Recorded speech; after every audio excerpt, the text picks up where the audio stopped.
अरे रुको रुको रुको रुको रुको, ये पौधा देखो। इसको देखकर हमें लगता है कि भाई ये कितना डेंजरस प्लांट है। ये पौधा आपको हर जगह दिखाई देगा। तो welcome to the series 100 days and 100 secrets of Ayurveda, जिसमें हम देखने वाले हैं हमारी तीसरी वनस्पति, जिसका नाम है अर्क। ये पौधा देखकर हमें ऐसा लगता है कि ये सबसे डेंजरस प्लांट है, लेकिन उतने ज्यादा ही इसके मेडिसिनल यूजेस भी है। इसको रुई बोलते हैं और उसके अलावा कई जगह पर हम देखते हैं कि इसको मंदार या फिर आग भी कहा जाता है। अब हम बात करेंगे कि हम इसको पहचानेंगे कैसे। तो आप देख सकते हैं, अगर ये आप पत्र देखेंगे तो दो पत्र के बीच में आपको कांड दिखाई देगा, तो ये इसकी पहचान है। साथ ही साथ अगर हम देखेंगे, अगर मैं इसको तोड़ूं तो आप देखेंगे कि इसमें से दूध बाहर निकल रहा है, तो ये इसकी पहचान है अर्क की। लैटिन में वह है कैलोट्रोपिस प्रोसेरा। अब इसको हम अर्क क्यों कहते हैं? क्योंकि ये सूर्य की तरह बहुत तीक्ष्ण होते हैं, इसलिए हम इसको बोलते हैं अर्क। और अर्क के फूल के आधार पर हम देखेंगे कि इसका दो प्रकार होता है, एक होता है श्वेत और एक होता है कृष्ण।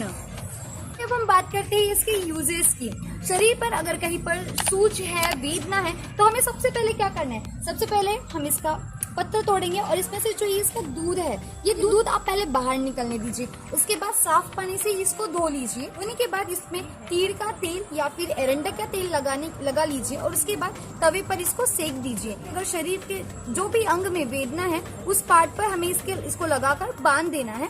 उसके बाद 2 से 4 घंटे आप उसको वैसे ही रहने दीजिए। बस, जिसको हम अस्थमा भी कहते हैं, तो अस्थमा में इसके फूल का बहुत ज्यादा उपयोग है।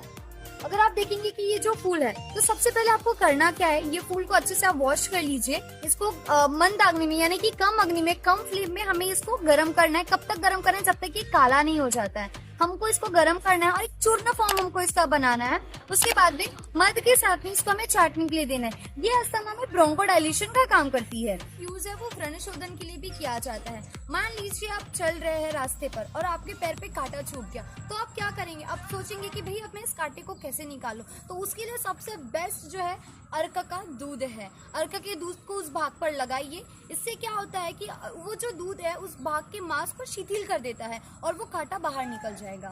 कास यानी कि होता है कफ। तो शरीर में अगर कफ जमा हो गया है, उसको बाहर निकालने का काम ये वनस्पति करती है। अर्क का चूर्ण को मध के साथ चाटने के लिए देते हैं, जिससे ये कफ को बाहर निकलती है। तो यूज के साथ साथ हमें एक प्रिकॉशंस लेना भी बहुत जरूरी है। जब भी आप इसके पत्ते को तोड़ते हैं तो प्लीज ध्यान में रखिए कि इसका जो दूध है आपकी आंखों पर नहीं जाना चाहिए, क्योंकि ये आंखों के लिए बहुत हानिकारक होता है। सीक्रेट आयुर्वेदा अपने लिए और अपनों के लिए। मिलते हैं नेक्स्ट वीडियो में। Bye bye.